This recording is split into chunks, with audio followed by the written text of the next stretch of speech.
2024 వినాయక చవితి చేసుకోవడానికి అయితే మండపం. బాగా ప్రెగ్నెంట్ కాబట్టి 2 చైర్స్ వేసాను అక్కడ.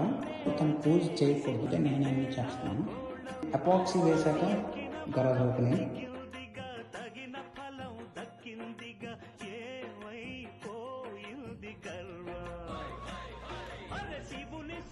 హౌస్ వార్మింగ్ చేసిన డెకార్ స్టఫ్తో ఇప్పుడు ఈ బ్యాక్ డ్రాప్ తయారు చేసుకున్నాం. జస్ట్ 15 to 20 minutesలో ఇది చేసుకున్నాం.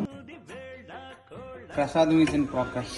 ప్రసాదం తయారు చేసే అమ్మాయి ఆల్రెడీ రెడీ అయిపోయింది.